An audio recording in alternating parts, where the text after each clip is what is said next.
The sheep mask is sort of an image that we see first episode. The idea of masks, to me, is a really interesting theme this season. And the fact that all the clones have the same face, you know. MK is very smart. She's a computer hacker.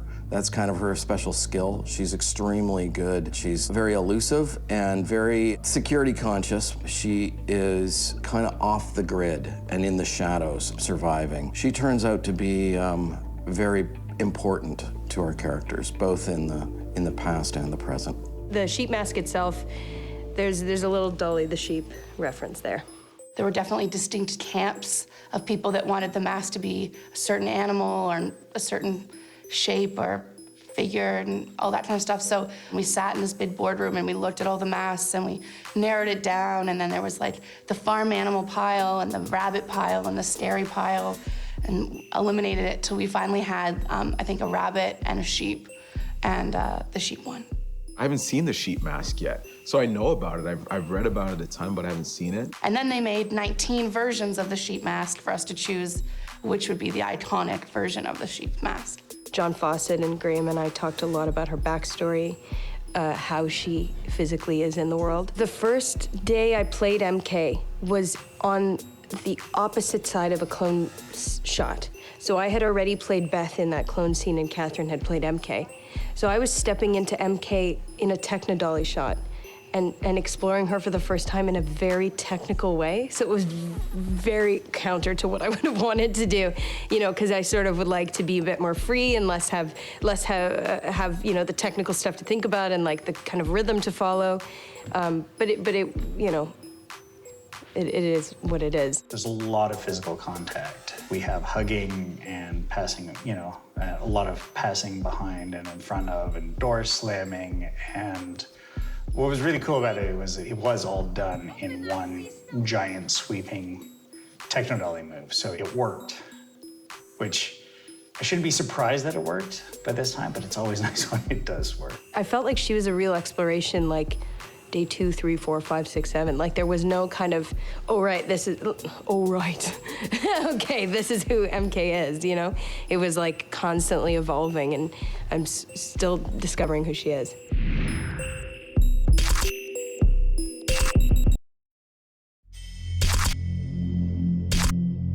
Well, we'd always talked about doing the Beth episode. Honestly, right from, I remember Comic-Con after season 1. And I kind of jokingly mentioned a Beth episode, and people loved that idea in the room. And we talked about it a lot. We just couldn't figure out how to do it or where it would get placed. When you go backwards, you don't want to lose the momentum of moving forwards. So it's almost more important that every single thing that happens when you go backwards is vitally important to moving the story forward, which it just makes it so much harder to write. I think last year we kind of made a decision during season 3 that we were going to really try to reset the series in a way, like to try to kind of have a climax at the end of season 3 that would allow us to pass a couple of months and sort of reset ourselves.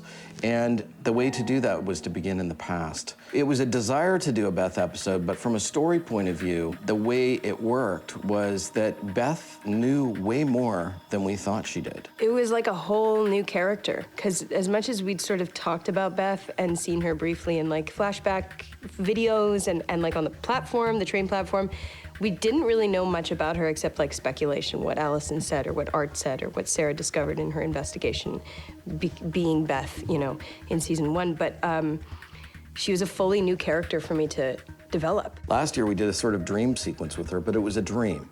It was Sarah's dream of what her version of Beth was.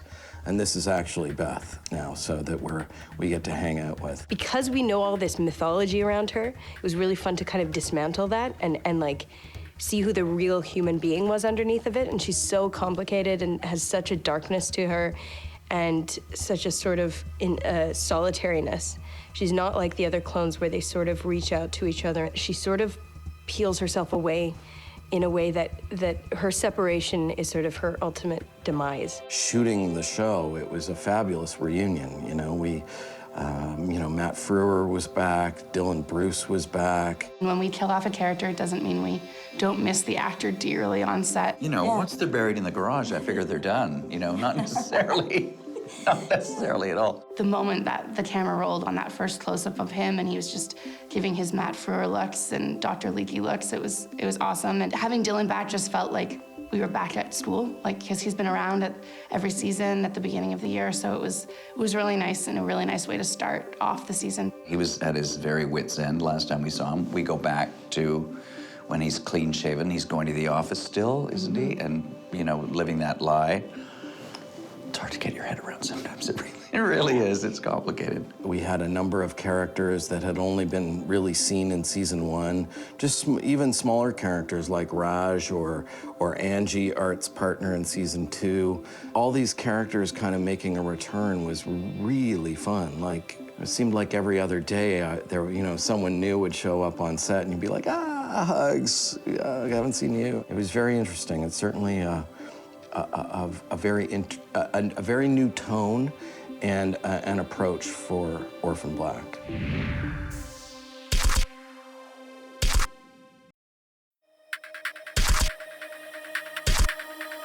I did abandon her. That gets addressed in that episode. I did. There were very good reasons for doing it. Susan Duncan makes her feel very vulnerable. We always sort of had Susan Duncan in our back pocket. Like, whatever happened to Susan Duncan? We saw her in a photograph with Ethan Duncan. We had the satisfaction of meeting one of our creators. I think we knew we always kind of knew that it was a good possibility we'd loop back and discover something deeper about that character and about that time period that informed, the birth of the clones. It's interesting for them to meet as adults in this, as Rachel had always thought her mother and her father were dead, and now she's had interactions with both of them. She disappeared in a fire. She's sort of being kept as a weird prisoner by her mother at this point. So it's not the sort of magical reunion that we would hope for her. In a curious kind of way, she is, in practical terms, Rachel's mother, but she is the creator of all these clones. So there is the potential for that kind of parental relationship with all of these girls. And that's a real dilemma for Susan. We knew we wanted Ari back because we've had such a great time working with him. We really settled on this idea that Susan has a pet caster. Every time I've worked with a brand new clone of Tats, it's always a brand new energy that she brings and that we both, can contribute to the scene. But we've always been antagonistic towards each other. None of the Lita clones have ever been like buddies with the caster clones. So that relationship is familiar in that terms, but there's something different about Rachel in the way she speaks to a caster clone. And Ira has been raised singularly, as opposed to as part of a group of guys raised in the military. I think Ira, like his brothers, also has mommy issues. And I'll leave it at that. I think there's a real power struggle between the two of them, because I think they would have fought a lot as kids, and it seems like they sort of fall into that brother-sister thing really quickly. We're building a sibling rivalry, and we'll be interested to see whether that results in open warfare or alliance. When we shot that scene, I didn't think of them as brother and sister. And even in the scene when she says, "But you raised a caster instead," even then, I don't recall thinking there was like a Sophie's Choice thing. I haven't thought of them as my children. Rachel is different because she was. There was the chapter in my life of great happiness of being a mother, and then circumstance altered that. And I had to shut down something in my heart in order to move forward. So a parental relationship with Rachel is one thing. I don't feel parental toward Ira, even though he would have grown up under my eye.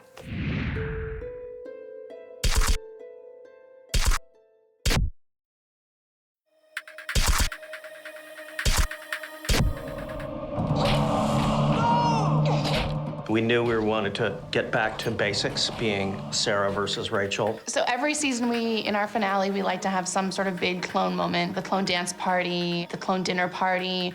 This season, because we're sort of on a darker story path and we're not ending on a high note for our girls, there wasn't a real way that our storyline would let us have all of them in the same place at the same time. This year we kind of were like, let's just do a big action scene. It's kind of our, our Empire Strikes Back episode in the sense that the good guys lose, right? So we just wanted to have a big throwdown in which it's a big, bloody, stabby, violent thing between Sarah and Rachel. It gets messy, and there's a lot of blood and a lot of stabbing and a lot of whacking. We are having Rachel smack Sarah in the head. We are having her stab her in the leg.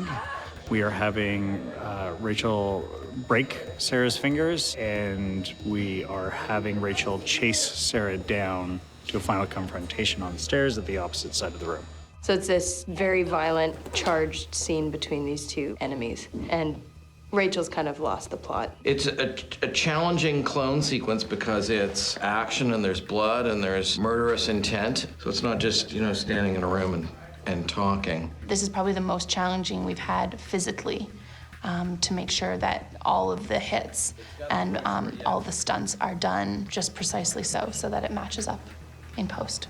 So in addition to the actual clone work itself, we are going to be extending the cane. We will be extending and creating almost entirely the knife that's in the leg. We will be breaking Sarah's fingers. We will be doing what we call a heal and reveal for the blood work. So the blood has been painted in at its various stages, and we'll slowly reveal it so it runs down her face, runs down her leg. We have lights in the background of the scene. We will need to remove those. And then we're doing some digital squibs that hit the wall in the background as Rachel fires wildly. This is only one day, this shoot. Just because it's 2 clones, we don't have to make time to change her over 4 or 5 times. So she's just changing once. So we'll be shooting it all in one day, but it's gonna be a really crazy day. It's an exhausting show. I need to sleep, so I'm looking forward to that.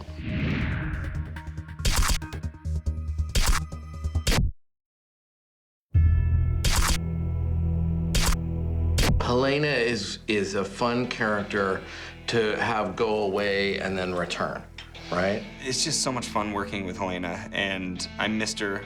I'm happy to have her back. Well, I think Helena's never been a domesticated creature. I think that she doesn't actually feel very comfortable in that house, like as much as she would like to be comfortable there. She definitely senses that Allison doesn't want her there, and that she's sort of throwing a wrench into their family, bringing cups, eating their food, being pregnant all over the place. We needed to make a little space in part of the season. Helena seemed like a really good character because Helena's so independent. If she feels she's a burden on the Hendrickses, she's gonna pack up her baby collage and get some camping gear and go. She sort of does what is natural to her and kind of like goes to the woods and just lives in the wild and eats like deer that she arrows, and that's the term. She arrows them. We wanted her in a wigwam. And that was even before The Revenant, by the way. That was. We wanted her in a wigwam before anybody saw that. You see her amazing lean-to, her like little fort that she builds in episode 409, and it's like, she's obviously very good at what she's doing. And she killed all those things herself and then made fashion out of them. Well, we knew we wanted her to be a bow hunter. I don't know. The furs maybe were a little overkill. Yeah. I knew there was going to end up just being one too many pieces of fur.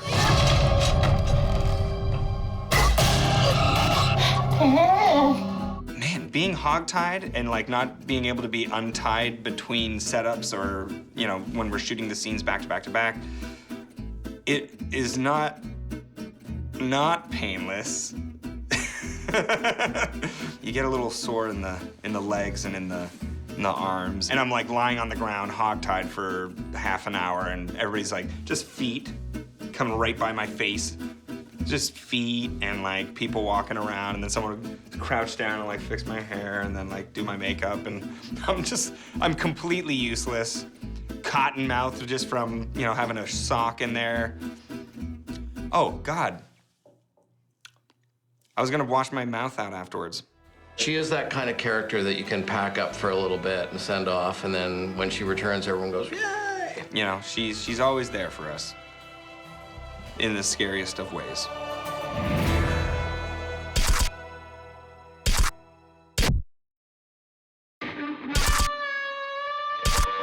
I love shooting that scene in the prison with Tatiana and Christian. Just having the three of us, like us two sandwiched on the phone and him on the other side of the glass, looking totally victimized. And it's absolutely horrible, like the worst place for that guy to be in ever. That was another idea that was brewing for a long time. I think knew we were going to do that at the beginning of the season. It's just kind of, it sort of suited the storylines where everything was going. We needed to kind of bring the heat, and frankly, we wanted Donnie to get hard.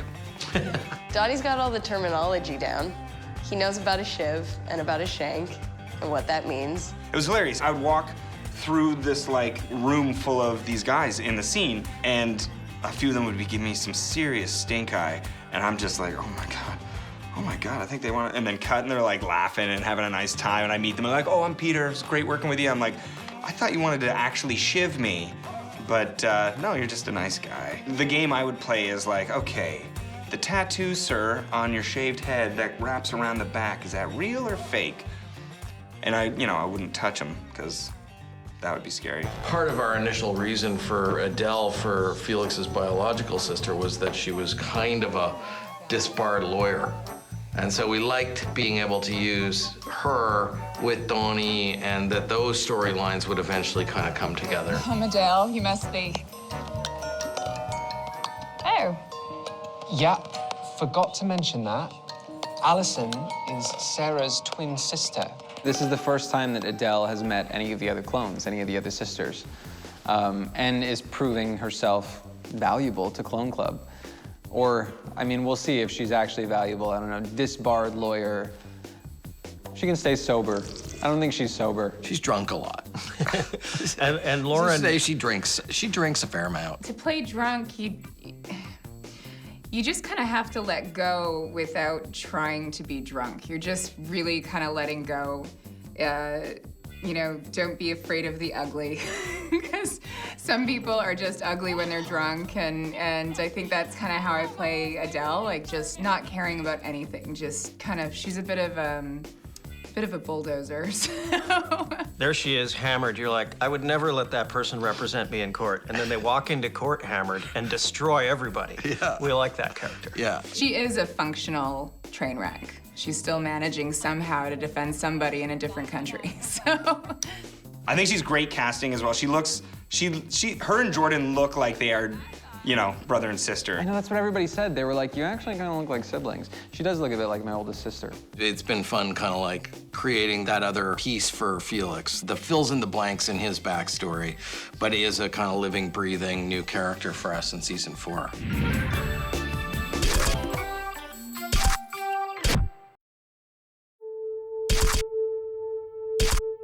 It's Kendall's chance for her to redeem herself. I think Kendall has been trying to make amends since we met her. Make amends to Mrs. S. And like a lot of characters in the show, she's discovering family for the first time.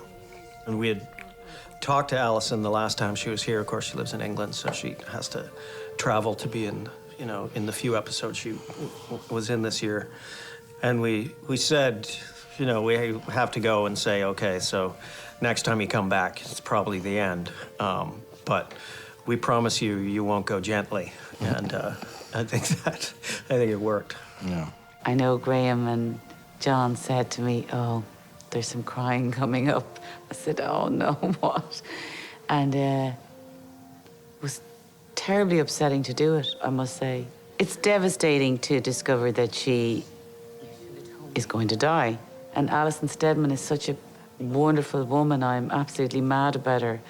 And we got very upset, the two of us, doing it. We were really, really crying for ages afterwards. I was absolutely wrecked. It was a big emotional scene, for sure. I've been a huge fan of hers for a long time. It was absolutely amazing to get to work with her. The first day that she was coming onto set, I was really terrified that instead of sort of saying, hello, nice to meet you, that I would just go, and just vomit on top of her, because I like her so much.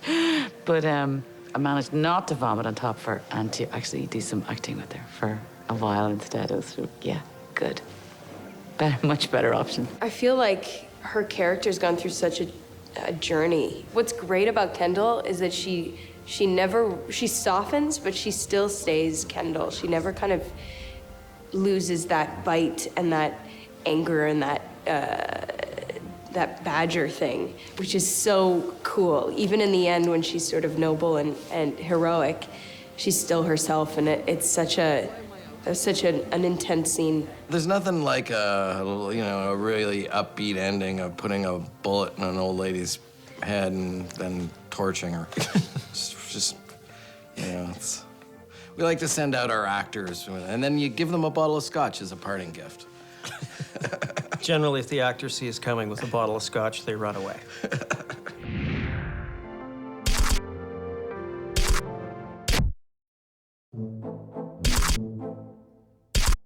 You know, you can be a victim, or you can totally get to the bottom of it, you know? What's going on in my life right now? What happened to me at the end of last season? I don't know what's going on because nobody's told me anything. That's Crystal. I know she's coming back because Tatiana is just doing her duck face more often. She's doing her Crystal face, where it's like, good morning. Crystal is on a mission. I'm on a professional investigation right now. Plan with Crystal has always been twofold. She should be really fun and funny and help us with our comedic tone. I'm late. I'm late for my own pregnancy. And that it's really fun to put her in danger, but our mission is to keep her naive. And that balancing act has been a lot of fun. I love that. I love that one of the clones doesn't know. She's so close, though. She's so close to knowing, and she just doesn't, because it's the most absurd conclusion you could come to. There was a lot of debate, like last year. When do we tell her? Are we gonna tell her? Are we gonna? And then we just kind of went, no, let's keep one of our clones like just in the dark, and that's part of the fun of that character. And so there are currently no plans afoot for letting her into Clone Club. And like Crystal says in her own words, what does she say? She says, I'm not that smart, but I'm not totally stupid. She's actually put a lot together, much more than I would ever be able to put together, because I literally could not tell you how A plus B equals C at this point in our show. She's figured out sort of what's going on in her own mind, but boy, she got it wrong.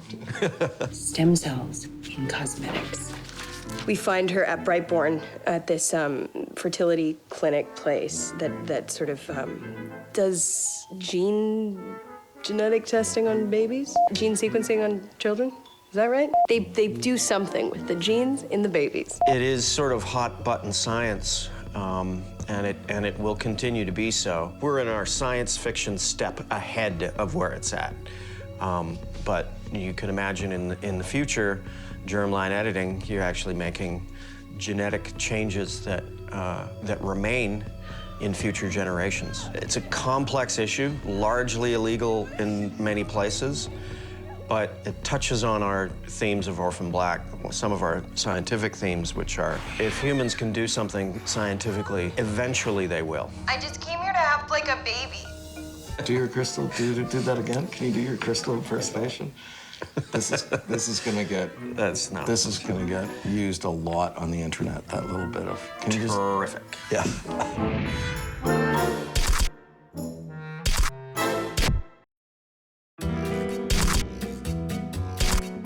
On the page for Ferdinand's entry, it says something like, Mrs. S is in the park, she's trying to make a phone call, and a voice says, someone call for a doctor? And then it says on the page, Ferdinand arrives in all his charming, devilish glory, or something like that. It was just, it was funny and great, and I was like, wow, I better do that then, huh?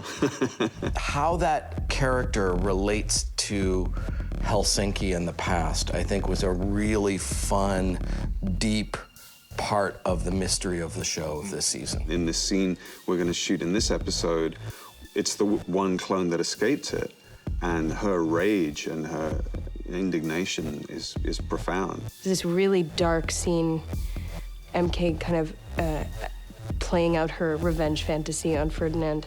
To get to do that scene with him and getting to the heart of why she is who she is and what her deepest pain is was so interesting to me to explore and so telling of, you know, who this character is. He starts out as a kind of an antagonist and then ends up as an uneasy sort of alliance with Sarah and Mrs. S. He's a bad guy, sort of, but we love the fact that he's this frenemy that we kind of can't do without, and we're gonna have to deal with him. I think the thing that is most attractive and compelling about Ferdinand is his sense of humor.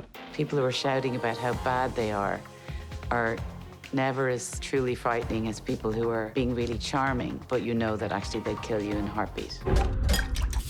Ah, la frittata. He was making a frittata on set the other day as Ferdinand, just like talking about a frittata. It was like the most kind of funny, snide delivery. When I read the scene as it was, it's, you know, thinking about the dynamics and what the story is and so on. Then you get in there and it's almost like a Charlie Chaplin, you know, a Buster Keaton or something.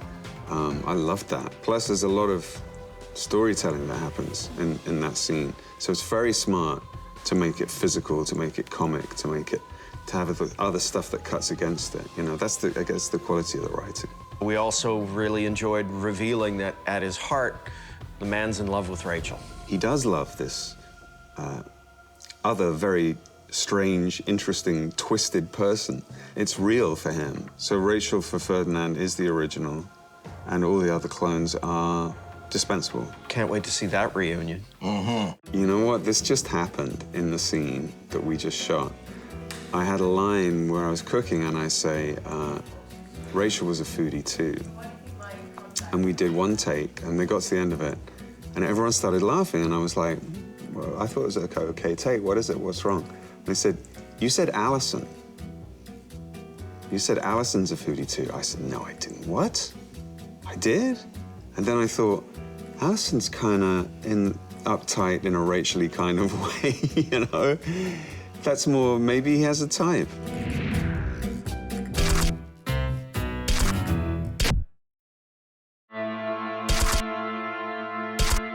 All season long, we had Rachel sort of imprisoned in this mysterious space, and she didn't know where she was, and we really enjoyed the reveal of coming upstairs into this modern house, and one reveal after another, that there's this modern aspect to it, and then not only that, you're on an island. You're completely isolated. The island, it's a bit of a mystery, similar to the rendition camp. I'm not gonna say where it is. The fact that it is remote is one of the scary, cool things about it. It's so empty, and like it's just this kind of cool reflection of the fact that there's all these years between Susan and Rachel that haven't been filled with any kind of meaningful relationship. So it's a cool space that the sort of location of it reflects that kind of coldness and that space between two people. We've been talking about it since last year, never quite sure that it was a good idea.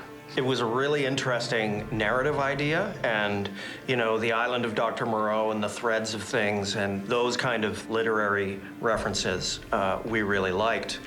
But it also separates our characters, so we talked a lot about how it would work. The challenge with our show is that we shoot in Toronto, and we can only shoot a certain distance around Toronto, and Toronto's a massive big city, and there's not a lot of remote islands that have massive, beautiful homes on them. So we sort of had to tape different locations and stitch them together using visual effects. When we go to the island, we're actually going to be filming on location, and then we'll be removing Toronto in the background. And then as we pan up onto the cliffs, we'll be taking a house we filmed in Toronto and digitally putting it up there. It offers some fairly stunning visuals and makes it very frightening to be there alone. It's not exactly a tropical beach holiday at all.